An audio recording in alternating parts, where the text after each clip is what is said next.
But delighted to welcome Tim Jacoby from Manchester IDPM, who I first met through connections with Umar and Sam, part of the social development group. Tim works on questions of state formation, nationalism and conflict, particularly in Turkey, but also in and around the Balkans. Today, he's going to be talking about an aspect of that, which is about the Kurdish political representation and constitutional reform in Turkey. Thanks, Tim. Thanks, Giles. Just to give a quick bit of background, I'm sure most of you aren't as interested in Turkey as I am, so I'll try and give you kind of as much as I can by way of introduction. I mean, essentially in Turkey at the moment you have a government that's generally regarded as fairly antithetical towards the military, and has come into conflict with the military and what you might call the kind of established elite in Turkey in different ways since it was elected in 2002.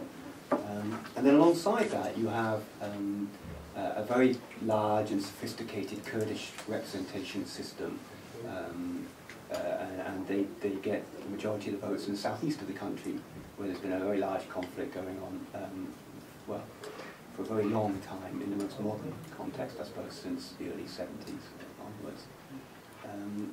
So, kind of as an outsider, I suppose, and obviously I don't have anything like the kind of knowledge that a Turk would have, or that someone who lives there the whole time would have. What struck me straight away is, well, isn't the enemy of my enemy my friend? In the sense that, why can't the incumbent government and the Kurdish party get along a bit better, given that they both kind of suffered from this kind of military secular tradition in Turkey? And that's kind of my starting point. So what I want to present today then is some field research that I did last year in May in the southeast of the country. When basically I was asking about when to meet the Kurdish party, the BDP, and I asked them that really, why can't you get along a bit better with the government, given the shared jeopardy that you have? So that's the context. Just to give a bit of basic factual information, it's very hard to get casualty figures on the conflict there. The official figures are between 1984 and 2002. You see 5,000 soldiers dead, 11,000 injured, 5,000 civilian casualties, and 11,000 injured, and around 25,000 terrorists killed during that time, which is, to me, a question that needs explaining by itself, right? But I'll leave that to one side. Official cost is $15 billion US, but likely to be much, much more than that. The financial auditing system for Turkey is utterly opaque, even for auditors. And then between 1999 and 2004, though, we have a kind of change in the situation of the conflict. The leader of the PKK, the main protagonist, Kurdish protagonist, was captured. You might remember he did this kind of bizarre dance, went to Greece, and ended up, of all places, in Kenya shortly after a large explosion. Yeah. Probably the worst place in the world to go to. He blames the Greeks for that, I don't know. Anyway, he ends up captured. But it's much more than a capture. It's accompanied by something of a capitulation. It's accompanied by him rejecting the use of violence and ordering a number of senior officials to give themselves up alongside his, and which they did in late 1999. And this changed Turkey in quite fundamental ways. It ushered in a period of considerable reform. 9 constitutional packages were put forward and passed with great rapidity between 1999 and 2002, 3, and then 2004 the ceasefire ended and violence resumed again, and that stymied things for a while until last year on May the 3rd, which was just when I was there at that time. I got there sort of a month earlier, I suppose. The government presented a 10th constitutional reform package to go to Parliament. This included a whole range of things, but one of the things it included was it made political parties very difficult to ban. Now, the BDP's former incarnation has been banned at least 5 times in the past. In fact, at all times, every Kurdish party has a number of other parties that are sleeping, organised in the background. So at the moment they have one called DSK.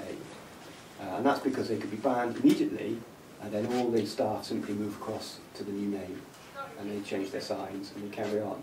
So that's been the pattern for the last 20 years. Now this bill that came to Parliament made banning parties very much more difficult. But the BDP voted against the constitutional reform, even though it had been banned itself under that legislation. It voted not to reform it, and indeed forced the country into a referendum because the government couldn't get the requisite number of votes, and the BDP then organised a full boycott of that referendum. So it was, you know, in a way, good timing for me, right? I was in the country asking those kind of questions, and that kind of really brought home the extent to which the BDP and the AKP government have, you know, can't cooperate, they can't act in concert. And now the current literature, let's say the right-wing press or the right-wing commentators, explain this in one particular way. They say, well, the reason the BDP can't vote with the AKP, can't work with the AKP, is because the AKP has taken their votes in the southeast, and that's undermined the BDP's position there. So this is a very realist argument, and it kind of fits with Collier's kind of work on greed and national choice explanations for conflict. And because the government had taken the AKP, the BDP's votes in the southeast, then the BDP is not happy, and it needs to radicalise the situation in order to turn Kurds away from the moderate AKP towards the kind of more extreme nationalists, BDP, Kurdish nationalists. So that's the kind of discourse, and really that's what I want to challenge today in my paper. I don't accept that this is a good explanation for what's taken place in Turkey in the last 10 years, and particularly the relationship between the AKP and the BDP. And the first point I want to make is I want to get right at the premise of this idea. The idea that self-interest is behind the BDP's decision is based really on the idea that Turkey has been through 10 years of unprecedented democratisation. These 9 reform packages have changed Turkey fundamentally, and this has undermined the BDP's extreme position, radical position. And it's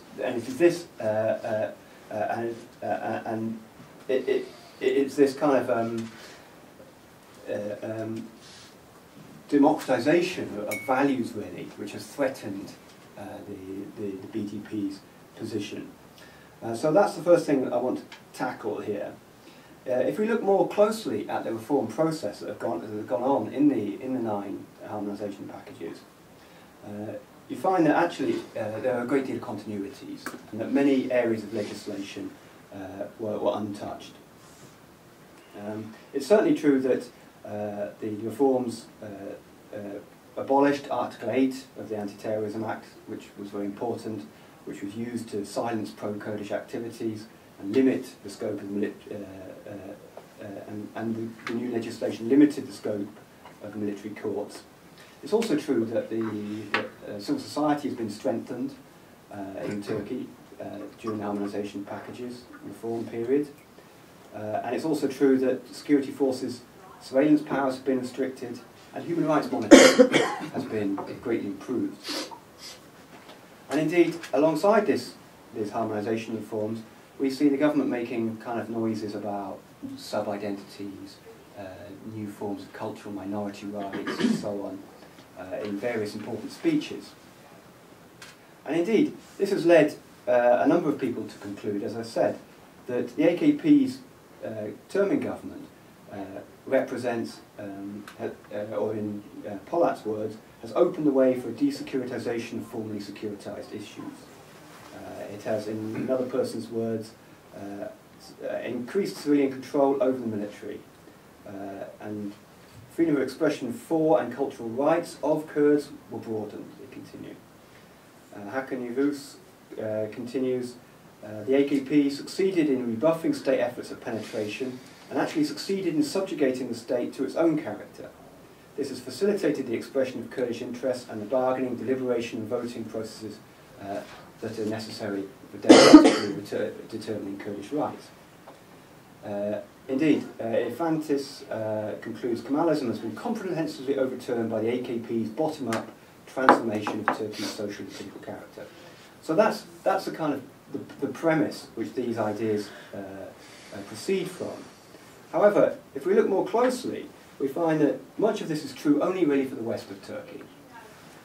That it, as Sommer and Liaris point out, in the area of domestic structures and institutions, there has been an increase in the autonomy of civilian politics and military supervision. That's certainly true of the West.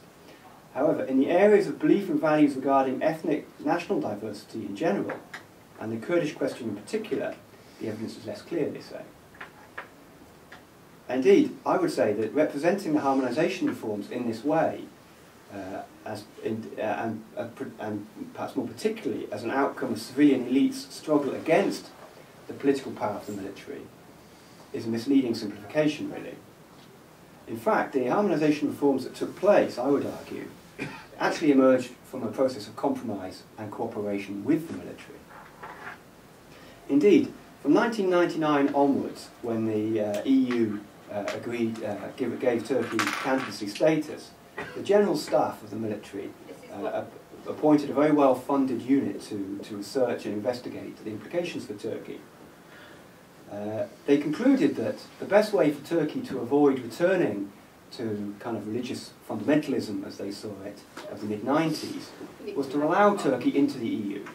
But the important caveat was that they must do this as quickly as possible. That the debates of EU entry shouldn't be allowed, the military said, through their research unit, shouldn't be allowed to become a vehicle for Kurdish claims of autonomy and greater development of civil liberties. So, and if we look at the speed as a result of this, if you look at how, the extent to which the harmonisation reforms met that policy preference, we find that actually they went through with unprecedented speed. That the military was succeeded in influencing the timing of the passing into law.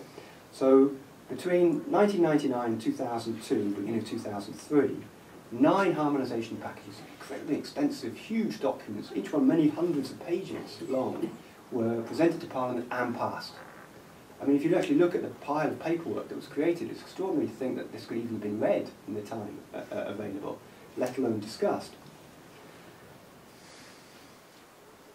Indeed, if you compare the full content of this documentation to what Brussels stipulated in the candidacy agreement in 1999, you find actually very little contact between the two. They're two quite different sets of ideas. In fact, the BDP's manifesto is very similar to the 1999 document between Brussels and Ankara, calling on greater levels of development, local government, greater protection for freedom of speech, cultural liberties, and so on and so on. The harmonisation reforms that went through actually either ignored or recreated a great deal of the repressive aspects of the Constitution from the 1990s. Article 3112, for example, that had been used to prosecute the Nobel Literature Prize nominee Yahya Kemal, that had been used to prosecute the human rights president, Hakan Birdal, and even used to prosecute the Prime Minister himself, Recep Tayyip Erdogan, who served a prison sentence under this article for reading a poem in public in the late 90s, mid-90s. This article remained intact throughout the harmonisation reforms. It was neither altered in any way. Other further dilutions, proposals to allow women wearing headscarves to attend university were removed from the legislation. That's only come into force, of course, in the last couple of months. Allowing people in apartment buildings to open places of worship within the apartment building was taken out. A restructuring of the public sector along more participatory lines was taken out of government proposals. So we see throughout, really, the establishment, if you like, the military state, able to influence the harmonisation reform's content. And when eventually, after the reform process in 2005, when eventually a new penal code was introduced, we find that there's a huge celebration, and the European Union greatly lauds Turkey for removing some of these repressive articles. You actually find that the 2005 new penal code puts back in many of the things that it took out. It simply renames. So Article 312, for example, was replaced by Article 301, which Michael Gunter describes as an egregious illustration of putting state security before the rule of law and individual rights. This is the article that was used to prosecute Orhan Pamuk in 2006, and Hrant Dink, who was convicted, of course, in January 2007, and subsequently murdered in Istanbul shortly afterwards. Article 301 pretty much keeps fully intact the content of earlier articles, thus leaving, I'm quoting here Karim Yildiz, in virtually unaltered form, thus leaving Turkey's capacity under this article to punish legitimate criticism of its human rights records virtually intact. The number of prosecutions under Article 301 rose from its first year, 2005, 29, to 585 in 2008. So it's been used extensively to silence criticism today. In fact, I couldn't give this paper in Turkey. I would be in breach of Article 301 and liable for prosecution. This new penal code in 2005 was backed up by a new law to fight terrorism in 2006, which was modelled on the US Patriot Act, and indeed the equivalent that we have in Britain, uses in fact verbatim many of the phrases. This is summarised by Umit Cizre, one of the bravest critiques of the Turkish government currently still in a job. She says that this increases penalties for terror offences, removes the upper limits for penalties, introduces jail sentence for journalists accused of propagating terrorism, and allows judges and prosecutors to stop the publication of periodicals. It also greatly extends the definition of legitimate deadly force, reclassifies conscientious objection as a terrorist offence, enlarges the definition of indirectly funding organisations deemed to be connected to terrorism, that was taken directly from the British equivalent, and limits access to and the power of defence attorneys. It also allows 15 to 18-year-olds to be tried for terrorism offences in special military courts. These replaced state security courts, which were abolished with huge fanfare by the harmonisation reforms.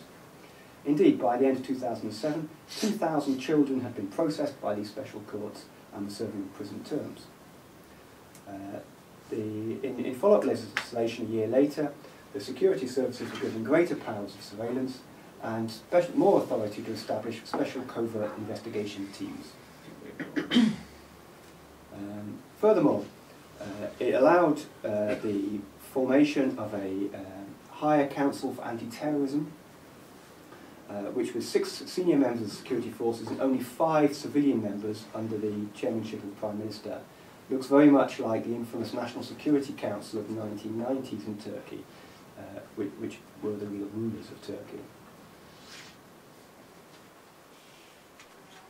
Alongside this, since 2005, since certainly the end of the ceasefire, you see a kind of a rise of kind of anti-Kurdish chauvinism and prejudice. There have been a number of attacks on the streets. Erdogan himself gave Prime Minister Erdogan gave a famous speech in 2009, saying that there is no place in this country for those who oppose a single state, people, nation and flag. Let them be so kind as to go elsewhere, following a kind of logic of Milosevic, I suppose. If you don't like it, you can leave. This speech was so extreme to cause the resignation of his Minister for Constitutional Reform, Dengir Mehmet Firat, who was himself ethnically Kurdish, and he was replaced by another ethnic Kurd, Abdulkadir Aksu, who is known, here I'm quoting Emre Ulsu. Unlike his predecessor, Aksu has always had good relations with the state security apparatus. So in all then, I'm jumping on a bit through here, there's plenty more kind of evidence I could point to of the content of the reforms, the retrogressive character, I suppose. To summarise that though, Jezre concludes that in all, the AKP's term of office, rather than being one of highly reformism and liberalisation, has in fact endorsed the traditional security understanding of the military, that the fight against Kurdish terrorism is a zero-sum game to be played under the military's directives. So, in the paper then, I argue that it's not only the content of the reforms which are problematic and actually don't constitute the kind of great democratisation process that they're said to be. It's actually, the second part of the problem is that these reforms have been very poorly implemented. And if we look now at the kind of de facto limitations that remain rather than the de jure ones, we find all kinds of heavy restrictions still in place. For example, the letter Q, X and W remain illegal in Turkey, even though you can see them everywhere in the Western country. Show TV, of course, has a W in it, and that's a very popular kind of populist TV channel, shall we say, tabloid TV channel. That's fine, you can broadcast that everywhere. However, any Kurdish organisation wishing to use these are liable for prosecution under Article 222 of the 2005 Penal Code. This has become a particular debate lately because there's been efforts in the southeast of the country to try and change place names. Around 25,000 place names in the southeast were Turkicised during the 1960s and 70s. Their Kurdish names were removed and their Turkish names were put in place. Even the biggest city in the region, Diyarbakir, it's a Turkish word. It's Kurdish word. It's Kurdish name for the city of Ahmed. So we can see the limitations of the implementation of the reforms in the list of new names that were presented. Some new names were accepted and some names were changed, but references to Halabja, for example, were prohibited. References to insan hakları, human rights, were prohibited. References to Zembilfrosh, which is an 18th century Kurdish poem, were also prohibited. The implementation of the media laws has also been extremely disappointing. The harmonisation reforms made for the first time broadcasting in Kurdish or non-Turkish languages, decriminalised those, made them legal. Don't forget, it was only in 1991 that speaking Kurdish, even in private, was decriminalised. So even if you spoke Kurdish in the privacy of your own home, up to 1991 you broke the law. And of course, it was 1991, famously, when a few weeks after that law was passed and Kurdish was allowed to be spoken in public for the first time, or in the street, that Leyla Zana gave her speech in Turkish Parliament. Essentially, she was 32 years old, and she'd been elected for Mardin and was taking up her place in Kurdish Parliament in 1991, and she has to have a vow, take a vow, and which she said in Turkish, and then at the end of the vow, she said in Kurmanji, the major Kurdish language, "I take this vow in the hope that Turks and Kurds can be brothers." Well, it's not gendered, brothers, sisters, Kardesh, it doesn't have a gender attached to it.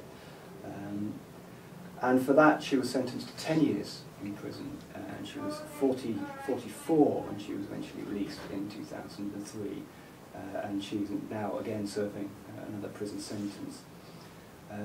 So this is highly sensitive in Turkey, and it was again greatly lauded that broadcasting in Kurdish would be permitted, And in 2009, a Turkish state Kurdish channel was launched called TRT Shesh, in which it was possible to speak minority languages, not just Kurmanji, but also Zaza and Arabic and Laz and other minority languages. However, the content of TRT Shesh is very heavily controlled. All programs are carefully depoliticized. Its staff and guests and focus have been largely pro-government and almost entirely anti-BDP.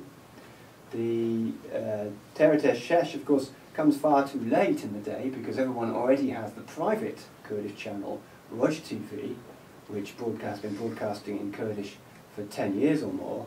And however, recently, this is based in Denmark, Roj TV, Ankara has recently persuaded the Danish authorities to begin litigation against Roj TV, and that's now going ahead under Danish anti-terrorism laws.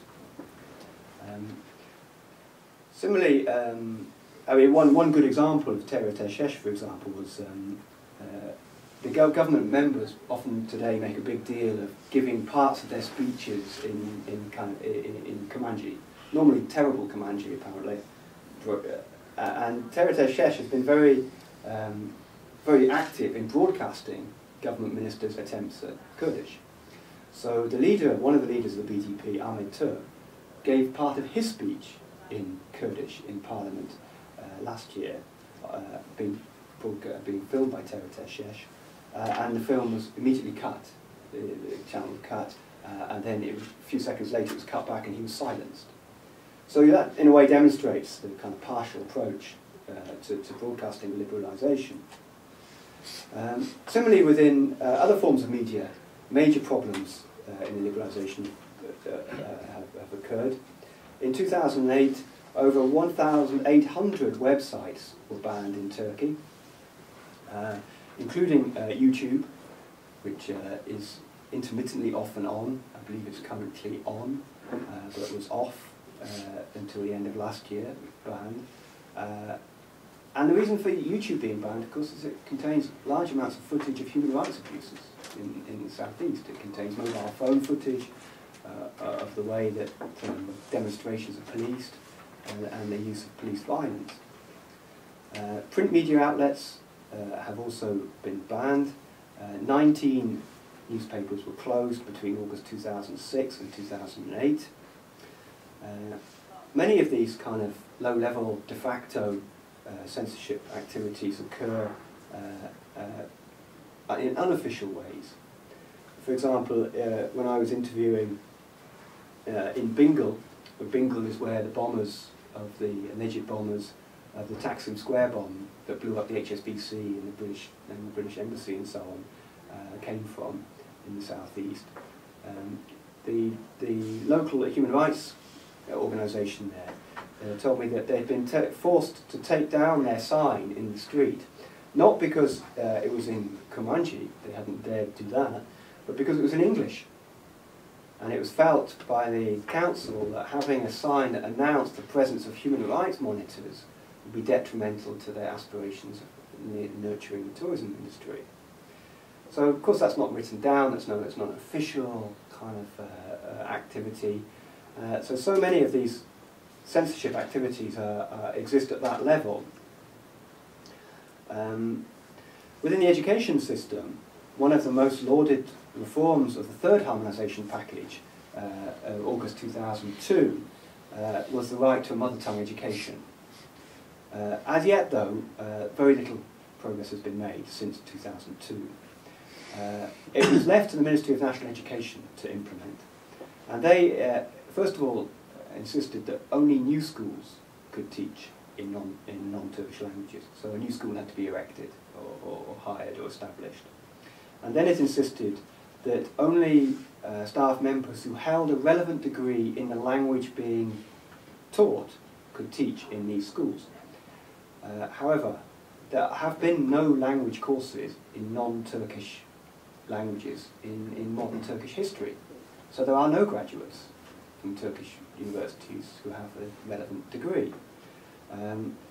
So some of these language courses were opened bravely one by Bilgi University, but I don't think anyone's graduated yet. And then the ministry stated that only children under the age of 14 could attend, and only those already enrolled in a state school. Now, one of the big problems in the southeast of the country is that Kurdish children are not enrolled in any school. They don't speak Turkish, so there's no point sending them to school where Turkish is the medium of education. So, suffice to say, today there are no schools in Turkey, neither private nor public, teaching in Kurmanji or Zaza or any of the non-Turkish languages. I mean, the reason I think I can be so categoric is because, I mean, there may be tiny classrooms like this, but no official school, is because they would have to be so heavily registered and there's so much paperwork to go through, then it would be very easy to find out. And the BDP has indeed set up some informal classes in their offices to teach the school curriculum through Kurdish, but this is a very tiny activity. Indeed, numerous interviewees that I spoke to last year confirmed debilitating effects of arriving at a primary school unable to understand the medium of instruction. A former headmaster, now a BDP volunteer in Bitlis, for example, which is the poorest city in Turkey, has the worst socioeconomic indicators, he says that before coming to school, my family and I only spoke some Kurmanji. So like many others, I learned nothing in school until I was able to learn Turkish. In my case, it took 5 years, by which time, of course, I was at a significant disadvantage, and then thus ultimately unable to proceed to university. So many, even those Kurds, like the headmaster, I guess, who are able to overcome this disadvantage in some way, tend to be miles behind their peers. And for this reason, the region's secondary school enrolment ratio is less than half that of the rest of the country, and the average years of schooling for Kurds is 25 months fewer than the national average. Okay, just to conclude then my argument, I put forward 4 interconnected arguments here that I've not had time to fully explicate, but I can maybe talk a bit about in a minute. The first is that the profound opposition that the harmonisation reforms had in the years when they came to Parliament helped to shape the resultant legislative programme. The harmonisation reforms themselves are not oppositional to the establishment. They are not taken on by an antithetical force, the AKP against the Kemalist tradition. No, this was a process of compromise and cooperation. And indeed, this isn't, I would go further than that, I would say this isn't simply the inherent limitations of quasi-pluralist government, but actually these were integral to the development of the reforms themselves. The establishment, military establishment, were able to directly influence the content of the reforms and guide them in a direction that didn't threaten their established interests. Indeed, the complexity here comes, I think, or really most interesting with the fact that both the AKP and the military saw the reform process as essentially a way to weaken the other. And of course, when the Europeans backed out of negotiations, as they have done, said now there'll be no accession until 2025 at the earliest, this had a dual effect, both of weakening the government's reform momentum, and especially things like the banning of the hijab in France was terrible for Turkish human rights in many ways. It set back Turkish efforts in that regard many years. So European attitudes on that level weakened the government's momentum, but also it prevented the military from making this done and dusted immediately. Remember, this is one of the things, key criteria of the military. Let's get through this as quickly as possible and make sure the Kurds and other minorities, the Alevis and so on, don't use the EU accession process as a stretch out this process and extract more and more concessions. However, the EU backing out, through the EU backing out, that's exactly come to pass. And so the situation in Turkey now is that I would say that there hasn't been a huge amount of progress, there hasn't been this great democratization revolution that's talked about in the literature, but there has been a huge extension in debates. Civil society is now much stronger than it was. Things are debated that they couldn't be debated before. So you know, talk has changed, action has yet to come, I would say. The second argument that I've put forward is that the continuity, because of the continued continuity in the strength of the armed forces in Turkey, political strength, I should say, one of the key arguments of the paper is that Kurdish security issues have largely been a kind of, Kurdish identity issues rather, have largely been a corollary of this conflict, political conflict, rather than a goal unambiguously pursued of itself. I would say that the AKP is not pursuing Kurdish rights by itself, but is pursuing a range of civil liberties through a process of compromise and conflict, compromise and cooperation. And out of that process, changes to the Kurdish situation have gradually come about, albeit very limited. So in that sense then, one of the key accusations of the interviewees from last year, that the AKP actually is taking on the military not to benefit Kurds, but to benefit themselves and their own constituencies, might well hold. But actually, such progress as there has been in Turkey is more about creating greater social space for Islamic observance than for Kurdish political consciousness. And that's perhaps because the military have always tended to regard religion as a tool worth using, whereas they've never regarded national minority consciousness as anything other than a threat. As militaries do everywhere, right? So in most places. Thirdly, the AKP's electoral successes, which are said to be the key reason why the BDP can't work with the government, I would argue must be located within the militarised political context of the southeast.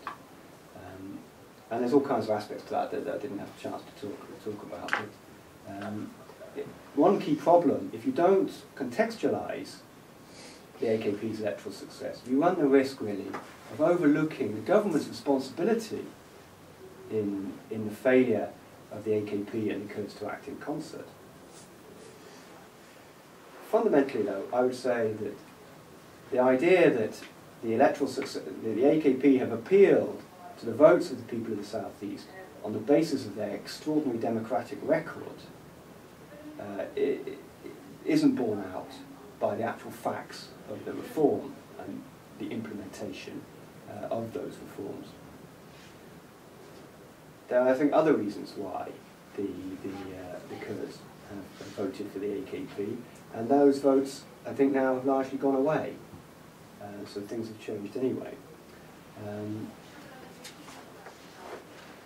In all, within the reform process, older laws, I've argued, have survived in new guises. Newer laws have resurrected older laws, and many of the most lauded elements of the reforms are in fact weak, incomplete, vague, and easy to circumvent. As Jacoby observes, they are a result of Turkey's state-loving and society-controlled political tradition, which holds distaste for the politics of difference and disregard for fundamental freedoms and minority rights. Finally, this paper has stressed that it's very difficult to disentangle the causal role of any reform from other factors that might have affected the southeast. Indeed, it's in relating what's happened in the southeast, because certainly it's true that there are now fewer tanks on the streets of the southeast than there were in 1993 when I first started going to Turkey. That's certainly true. But of course that's a very relativist position, right? That, you know, well, Pol Pot's not quite as bad as Hitler. You know, where does that lead? It's not very far. There's still tanks on the streets of the southeast, just not as many. So I would say it's difficult then to draw any causal links between whatever reforms went through Parliament 1999 to 2003 and the fewer tanks on the streets in Diyarbakir, Ahmed. It's important to note the things that we do know, and that is that the continuation of language and media restrictions, the neutering of Terror Shesh, and the failure to make the education sector more inclusive certainly reveal the limitations of the constitutional amendments themselves, and are not, in my view, simply the inevitable imperfections of transition or any of those kind of terms moving towards democracy, like DRC has been since 1900, right? As such, the institutionalization of greater freedom of expression can only result from a new constitution, and this is something now that has been acknowledged for a long time in Turkey, but no real action has taken place. Indeed, I noticed even last week the constitutional committee that's been established many years in Turkey has suffered another 5 resignations, leaving only the AKP sitting on that committee. It was supposed to be a multi-party committee, now it doesn't have any other parties. What we need, and I'm quoting the largest research unit in Turkey, academic research unit, is a constitution based on democratic, egalitarian and rule of law principles. But importantly, they point out that this is no doubt necessary, but it is not in itself sufficient. Indeed, I would argue that a resolution to the Kurdish issue, the constitution must be accompanied by a comprehensive legal commitment to multilingual provisions throughout the public sector. So in other words, we need to move away in Turkey from a discourse of the Turks giving the Kurds concessions, move away from that completely and all the power imbalances that implies, move much more towards how do we make the state sector, how do we compel the state sector to meet its moral and probably legal obligations under EU legislation anyway. In that sense, courts, mosques, because don't forget, the Friday khutbah in Turkey is not understood by 15 million people every Friday who attended. They don't speak any Turkish. Courts, mosques, schools, the armed forces, council chambers, parliament, and so on, must not only be permitted to use Zaza, Komanji, Arabic, and so on, but they should be obliged to use them as both part of their civic service and of a more general recognition of Turkey's diversity. Thanks very much.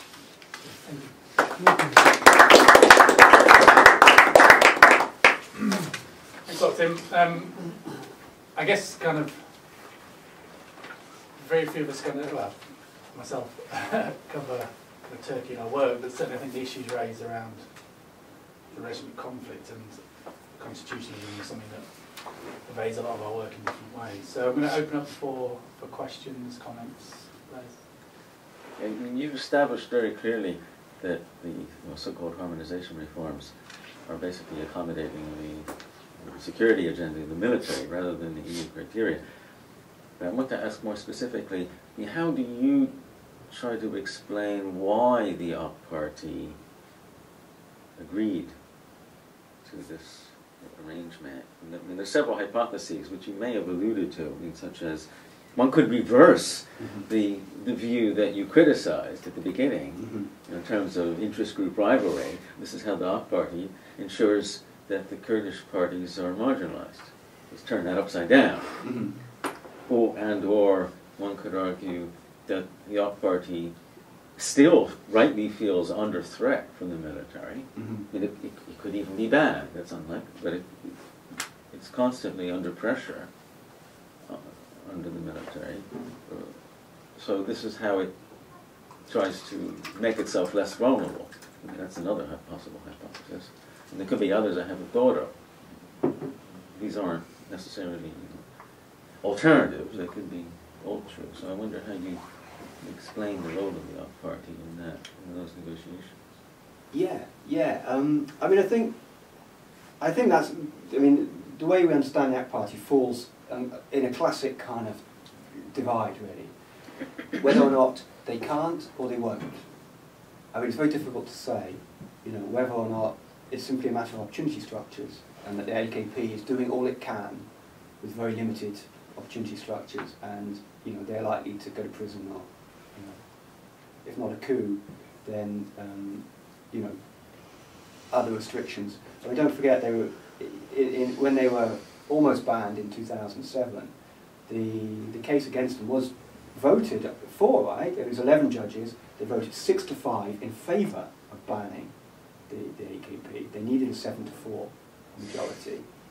So it was. I mean, you could see it coming a mile off the decision. It needed to be to scare them. Exactly. It was scare them, but not ban them. Yeah. But they were very heavily fined, and of course that's important. You know, because you know the political parties need money to survive. So you know, that's certainly a possibility. And I don't think I'd speculate whether or not, you know, what's in the mind of these individuals. I've met some of them over the years, and you know, and they're a mixed bag. I think you've got, you know, very sincere people there. They predominantly see their constituents as petty bourgeois, religious traders and so on in the west of Turkey. That's really where they're from, and what, you know. Although of course Erdogan is famously married to an Arab from Siirt in the southeast. So you know, it's an open question really. I would say though that they're completely different from any other outfit that have run Turkey in the past. They're you know, I think they're much smarter. They contain much greater numbers of kind of thinkers and writers and you know, I'm thinking of the Foreign Secretary Davutoglu, for example, who's Professor of International Relations and probably the leading international relations thinker in the country, I would say. So you know, they're different from previous governments. I mean, I think certainly they are keen. I mean, I interviewed AKP members as well in the southeast last year, and you know, they are keen to crush the BDP in electoral terms. The AKP see their role fundamentally, I suppose, like all political parties, as getting re-elected. That's really, unless they're re-elected, they can't do anything. So they've got to get re-elected before any principles or policies take place. So in the southeast, they're very keen on being re-elected, obviously, and the BDP is the main threat to that. So yeah, you could turn the argument on its head and say the AKP is actively, you know, trying to crush the BDP, and there's all kinds of evidence for that. I think. And yet, I mean, for example, I attended a funeral in Elazığ of a Kurdish human rights campaigner and stroke terrorist, I suppose. And it's quite different, you know, the policing there. Although it was entirely peaceful, pro-BDP meeting, it was tear-gassed and, you know, policed fairly heavily. Whereas the AKP have a similar kind of rally that same day, and the police, you know, for the same purpose. Not for the funeral. No. No, but no, for they were just campaigning, and it was kind of building up to local elections, and you know, the police offered security for the AKP. So you know, there's a close relationship between the two. I mean, I think the problem with seeing the BDP as deliberately radicalising the agenda because of the AKP's success is it just portrays the AKP in very innocent, whiter-than-white terms, whereas not the case. The AKP, for example, has made no effort to change the 10% rule. In Turkey, you have to get 10% of the national vote before you can enter parliament, whereas in most European countries, 2 or 3%, if at all. Or 5. Or 5. Yeah, 5's high though, right? Yeah. So that basically means that, you know, large numbers of Kurdish votes are wasted, and large numbers of Kurdish people don't vote for the BDP because of that. It's a wasted vote. They know that they won't get to parliament. So it's estimated that if you put it down to 5, you know, rather than 20 Kurdish parliamentarians, you'd have 70. So, but that's never appeared in any of the harmonisation reforms, and isn't being talked about now. From the way you talk, accession to the EU seems to be light years away. Yeah. There must be. Can you explain to the layperson, because I know nothing about it, what are the political forces, both within Turkey and within the EU actually, which are wanting membership to happen? I mean, the ceasefire in Turkey, the arrest of Öcalan, the leader of the PKK, and actually the earthquake of '99 and the financial crash of 2001, I mean, all kind of combined to empower a very pro-European agenda, a very pro-civil society, pro-human rights agenda. And the AKP were able to kind of ride on that and put forward basically the question. They said, well, why is something banned in Turkey, notably the headscarf, that isn't banned in London, Paris and New York, they said, in 1999. And that's a fairly hard, difficult discourse for the Turkish elite to resist. The Turkish elite, and in particular the military, have always seen themselves as the pro-Western vanguard. Their generals are all educated in the West. They all go to West Point or Sandhurst. And ever since the Ottoman Tanzimat, or before the early Ottoman Empire, the military elite has always been the kind of the Western, they're the sword that pushed westwards from China, of course, where ethnic Turks come from. So they have a long tradition of that, and so the AKP was cleverly able to tap into this pro-Western discourse and to link a human rights agenda with a Westernization agenda, which was very, very important for them. And of course they're still there. But it is inherently contradictory though, because if you're a small Anatolian trader who votes for the AKP, and you've got 2 or 3 coffee houses, I don't know, Afyon or somewhere, small town, provincial Turkey, do you really want EU accession and the Starbucks that that's going to bring? Because Starbucks will do what they've done everywhere and sell coffee for half the price as a loss leader.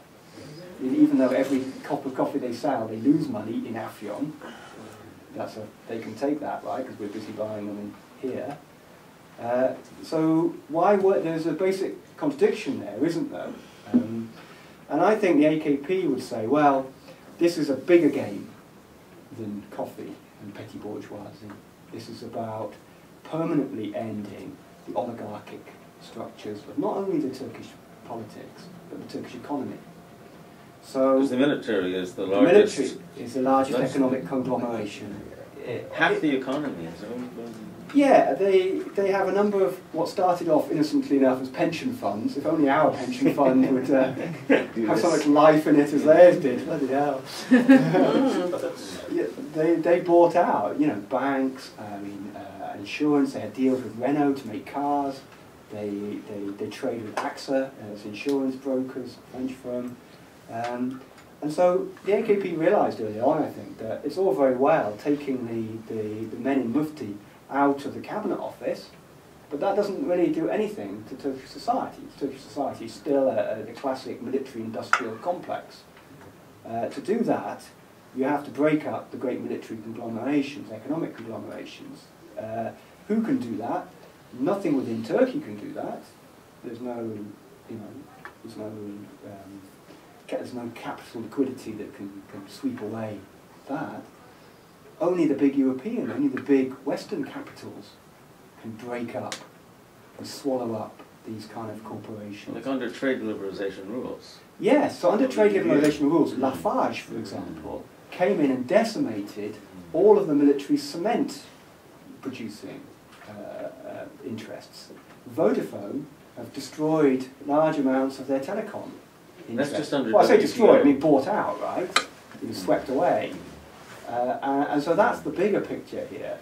And of course, the mistake that Erdogan's making, perhaps, is he's mistaking the Europeans for friends more than the military. It might well be that when Vodafone is running Turkey, that the Turks are praying for the military back.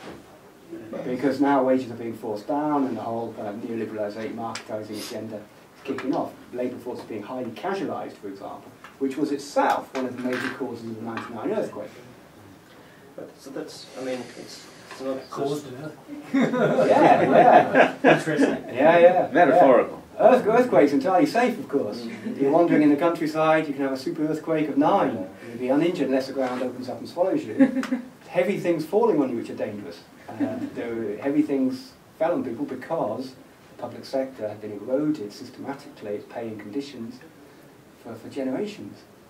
Yeah, But the contradiction you mentioned, I mean, it's not only, you know, the economic argument behind. I mean, it's a contradiction, in, you know, since the beginning of the modern Turkish state, you know, with Kemal Atatürk and the role of the military. You have also, you also need to bring into the picture the other geopolitical interests, the American geopolitical interests in the south of Turkey, and the support they give to the military, and their interest to have the military there against religious movements. Yeah, yeah. Well, I think that's yes, quite... I mean, there's an important story to tell here from March 2003, because that's an important, March the 3rd or something, 2003, which was when the Turkish Parliament, against the wishes of the AKP, voted against the 6th Army, I think it was the 6th Army, crossing the border from Iraq, the Iraqi border, and invading from the north. I mean, if you trace out, if you do a kind of literature trawl of the American response, it's absolutely a consternation. I mean, in diplomatic language, you very rarely, in the realms of diplomacy, see language like that. You know, Bush said it was a big, big mistake. Wolfowitz said they will have to pay the price. I mean, these are professional diplomats, right? You know, it was about as strong as you could possibly get. I mean, the Americans were completely humiliated. They had to disembark from Turkey onto their boats in Adana, all cameras blazing, the Marine Corps and the 6th Army, get on the boat, go all the way around. It was really embarrassing. And this is not only, you know, some tin pot, you know, you might expect this of Yemen, right, that you had to bribe so much to get their vote on the Security Council, but of a member of NATO, and not only a member of NATO, same when Greece joined together, from right at the beginning. You know, before, but you know, I think it was even before Germany. Turkey was trusted beyond Germany in 1952. So, and you know, not only that, but home to America's nuclear deterrent. So I mean, what, you know, that is real cause for concern, right? You've got two driving forces there. I mean, on the one hand, you've got the, you know, the European Union and, you know, all these attempts towards harmonization. On the other hand, you've got, you know, geopolitical interests, American geopolitical interests, which are in the same line with the military that plays so important role in the political system. So in a way, I mean, the Turkish political system should be understood also, you know, in relation to those geopolitical interests in the area, especially in the south. You mean the southeast borders? Yeah, I mean, you know, it's hard to get information on American involvement in the southeast direct. I mean, obviously there's kind of, you know, CIA field station officers and so on there. I mean, we do know though that there's a man called Dan Halutz in the southeast. Well, actually he's based in a town called Bolu, which is in the west. But his job, and he's a former Israeli chief of staff, a senior Israeli general, and his job is to help the Turkish military move from a conscription to a fully professional deployment. Turkey has one of the largest armies in NATO, has around 850,000 men at arms. It's twice Egypt's. Some say and so what they're trying to do is move towards a fully professional deployment to the southeast.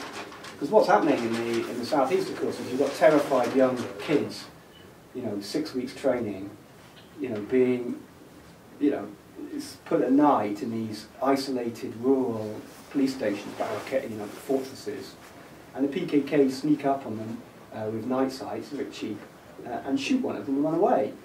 And this, you know, this terror that these kids, 19, 20 years old, and that's one of the major causes of human rights abuses. I was talking in Bengal, an 11-year-old girl flying a kite near one of these during the day was killed by one of the soldiers' dogs that got loose.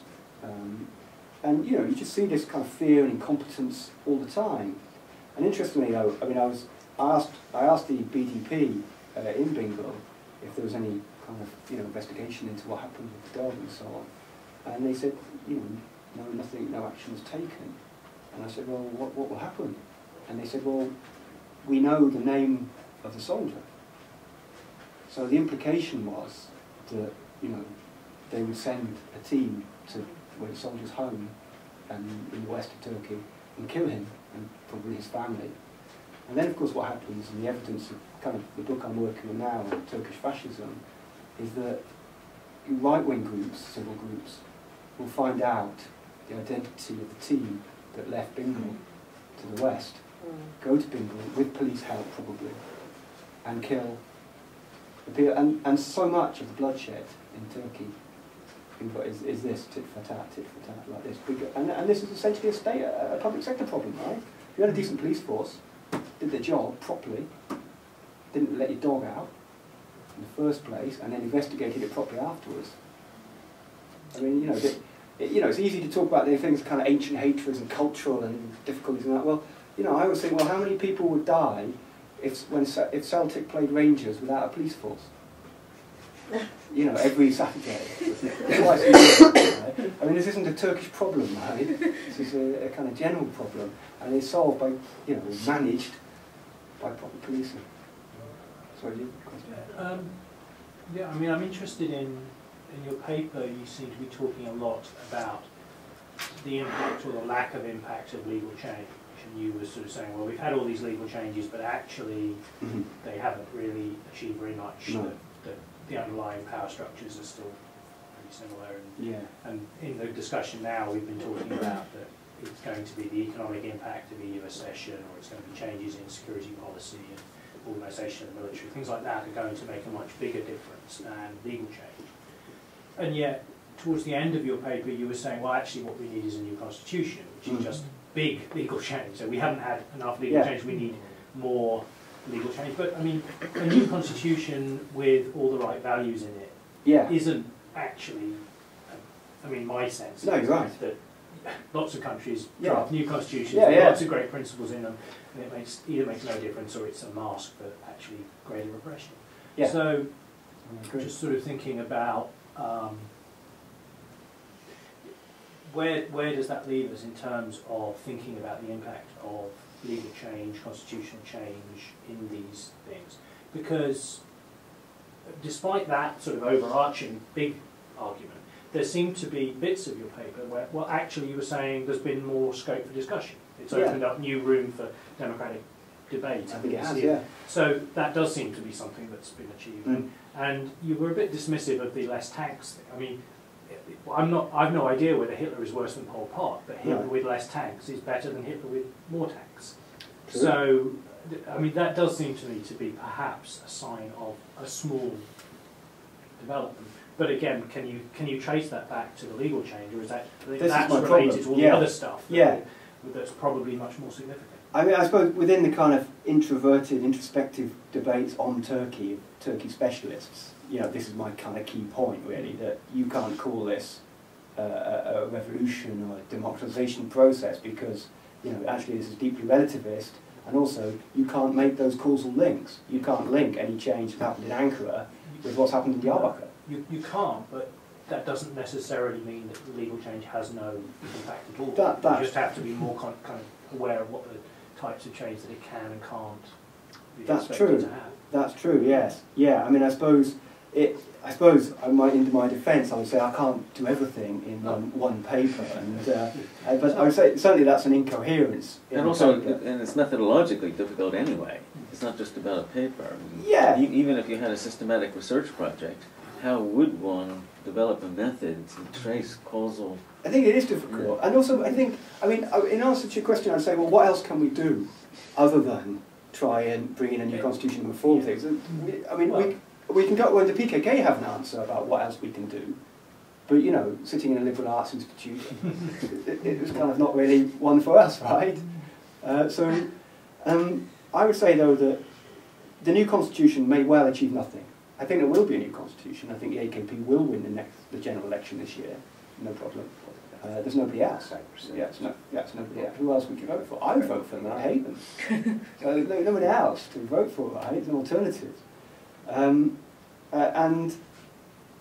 I mean, that it might well achieve nothing. So you're right, it's much more than that. And this is my point really about getting beyond the idea of just giving things and actually saying, well, you know, this is a legal responsibility rather than something in our hands to hand over to you, my Kurdish, you know, junior brother, No, absolutely. It wasn't meant as a criticism so much as I mean, it's a question that I'm interested in. Yeah. But I think we need to get beyond the idea that either legal change achieves nothing or legal change is causally responsible for the end of all human rights abuses.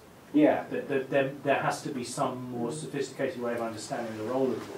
I mean, And part of that might be that law can open up room for debate, yeah. which would not otherwise have existed, and you hadn't I think, that in what you yeah, said. I think that's true. I mean, I don't want to be completely deterministic about everything, and that everything is within the hands of the Turkish military, and there's no agency. It's not at all. Kurds and non-Kurds, and many of the people in the BDP and the human rights monitors that I interviewed, and to me, in some ways, the bravest are ethnic Turks, because in some ways, you interview an ethnic Kurd that's grown up in the conflict. For them, becoming a lawyer and bravely, representing people is part of the struggle. It's part of, her or his community struggle. Yes, but also part of the war, actually, through unarmed struggle. And I can understand that. But for a Turk who's come from the West, that to me is a kind of, extremely brave. And they're kind of cutting off their legs as well. I mean, how can they, go back and stuff? And I think for them, I mean, there has been considerable advance in many ways. I don't want to portray it, as completely continuous without any change. But my problem is, what people are saying is that, oh well, this is so much better than the mid-90s. Well, the mid-90s were awful. The mid-90s were, it was like in 1994, for example, Turkey overtook Colombia as the place where most journalists were murdered in the world that year. I mean, it's hard to overstate how bad things were. That week on week, there were many months in 1993-94 where the death toll overtook that of Yugoslavia there. And this is the official death toll. No one really knows how many people actually died. So this is a kind of part of the problem in the literature, is that those writers like me, old enough to remember that, just saying, oh, it's really great now. Well, it's not really great, I don't think. Just related to what you've been talking about,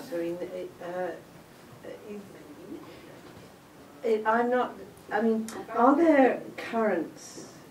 What other currents are there? Are there any? I guess I remember previously you wrote something about civil society. I think the article we discussed many years ago, and I was just kind of observing a number of other kind of eruptions that are happening at the moment. I was just sort of kind of thinking about this constellation of state, army, and civil society, whether organised or not organised, and just wondering what dynamics, what other dynamics there may be at play in this. Clearly the army is absolutely a key institution, but it seems to be a key institution in quite a number of places. And quite how that's going to play out in the longer term, I guess we don't know. But equally, are there other types of alliance being forged? Yeah, I mean, one of the things... challenges to the state or to the army in different ways. Yes, I mean, one of the obvious criticisms of a paper like this is that the state is poorly defined. I mean, what do I mean by state? Yeah, well, I was still wondering about that, yeah. And yeah, my kind of answer to that would always be that, well, the problem with defining states in a non-Western context very often is they're not unitary. That in Britain, it's relatively easy to do an A-level in politics, right? And you know pretty well what the state is after that. It's defined in very institutional terms. And that's because it has some legitimacy, I guess, because the British state is broadly unitary. The military didn't want to invade Iraq. They don't want to be in Afghanistan, yet they're there. And yet they did invade Iraq. And that suggests that there's a unity at the heart of government, and that the generals can go to cabinet and say, it'll be a disaster, it'll be worse than the Dardanelles. And they'll say, do it anyway. And they do it. Well, that's not the case in Turkey at all, and in many non-Western contexts. For example, Operation Poised Hammer in 1995 which was an invasion of northern Iraq by the Turkish military, apparently Prime Minister Erbakan read about it in the morning paper. He hadn't been informed in advance that that's what they were going to do. Similarly, he says in his autobiography, he had no knowledge that the Turkish military a year later would sign the first military cooperation with Israel. Never informed. So, challenging the state, defining the state in Turkey is really difficult. Exactly. Yeah. It's fragmented and it's full of camps, armed camps. And at the moment, talking about, answering a question about alliances and so on, one of the most interesting things that's emerged recently is the questionable loyalty of the police. Now, the police have always had a kind of odd relationship with the army. They've never got along very well. And now, according to the uber-secularist, seculariste, let's say, of Turkish academia, the Turkish police have fallen under the spell of the Gulen movement. And Fethullah Gulen is kind of he's in America now as an exile. He's a spiritual kind of Sufi leader, I guess. And now they say that the Turkish police are now very much influenced by him. So, and of course that puts them much closer to the AKP, who are themselves heavily influenced by, Islamic jurisprudence, I suppose, Sufism, and so on. So I wonder if that worries the incoming Chief of Staff. The new Chief of Staff took power came in August last year. But also what you find as well with this state is that it's constantly shuffling. So a new Chief of Staff will bring in a whole new array of camps within the state. So Hilmi Özkök, for example, who was Chief of Staff from 2004 to 6, was a deeply pious man, very religious man, and was the first Chief of Staff ever to visit a serving Prime Minister alone. It was very important, caused all kinds of conspiracies. Normally they all just a big group of attaches. He went alone. And there's rumours that they offered their prayers together, they kind of, became close, certainly became good friends, I think. And that had a huge impact on the power of the AKP, the presence of the AKP. Turkish military has always observed its command hierarchy. You think you've got 4 coups, 1950, 1960, 1971, 1980, 1997, five coups. They've all followed the command line perfectly. There's never been any breaks in command. Even the 1960 coup, which was led by a colonel, fell into command hierarchy. So it's so important, the Chief of Staff. He's in charge of 800 and something thousand men at arms, right? So the incoming one, Kushner, came in August last year. Could all change again.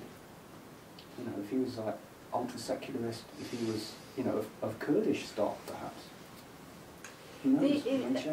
Coming back to the point made here, though, then that suggests that the approach to understanding the dynamics of this has to be, it isn't like you can kind of take a straightforward political economy approach to it, no. sort of in terms of, as you were saying, conceptualisation of the state and so on, that actually the shifts and the balances and the dynamics are very nuanced in all sorts of ways that are not easy to understand from the outside, certainly. And so how to kind of that's the what thing. What tools of analysis to try and get at that and how to frame that, I think is very challenging. I think that there's that's quite a good book, was Rethinking Social Development, that Booth one. Yes. And he makes the point in the opening thing about the problem studying politics and development is because of this weaker institutionalisation of various things, and so it's much more fluid. And hence talks about the challenges that presents to research. And that's the only thing, it's something I grapple with on a daily basis I think generally in terms of a management development studies department. And I haven't, I was reading something yesterday about I was just talking about kind of different state forms kind of in Britain and America, and still saying there that we still haven't got a handle on it, but saying it was a kind of argument about there's this varieties of capitalism argument saying we need to go for something slightly that could be a mixture of Polanyian this, regulation theory, neo-Marxism or something, it's just like, and we still haven't even begun to sort of bring that together in any kind of coherent way. So trying to understand China and Angola, in some research we're doing. It's just, where is the state? What is the state? And I think there's a tendency to look for good guys and bad guys. Yeah. And like the AKP, good, right? I mean, they've got a 50% mandate. You know, military bad, military secular, AKP religious. I mean, those are also very questionable. I mean, the military is extremely religious, right? I mean, they're not the heart of the secular order at all. I mean, you see, like, the Shahid's burial, the martyr's burial of the military. It's the full traditional janazah, you know, Islamic funeral. You know, so they use religion very, very much. I mean, the actual secular heartland of Turkey, of course, academia. That's really where you know, and the economic elite drinking champagne on the yacht in Bebek in Istanbul, Bill Gates' house there. That's really, it's a kind of, I mean, secularism is such a thin veneer in Turkey. There's no real penetration. Well, is the issue really this separation of religion from politics, which is not the same as someone being secular? The thing, yeah. I mean, laicism. Yeah. Religion from politics in Turkey. There is no such thing as separation of religion from politics. Well, I mean, the right-wing nationalists. Important role. Well, yes, but I mean, the right-wing nationalists, who are problematic in many ways, at least profess to separate religion.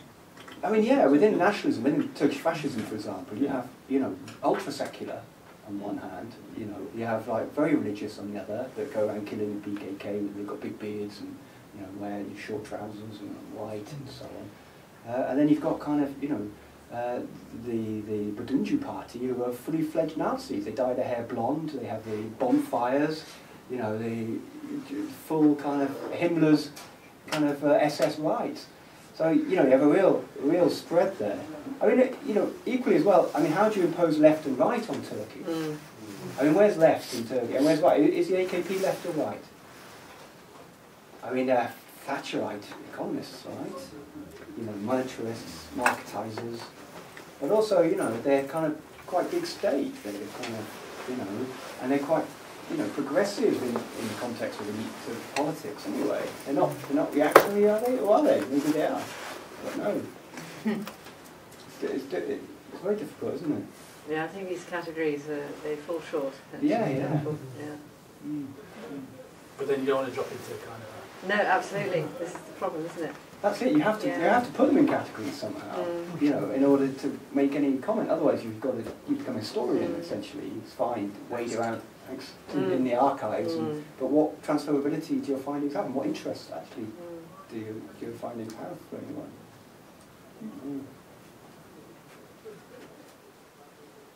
Makes you question what's normal. What you think you assume about politics in general.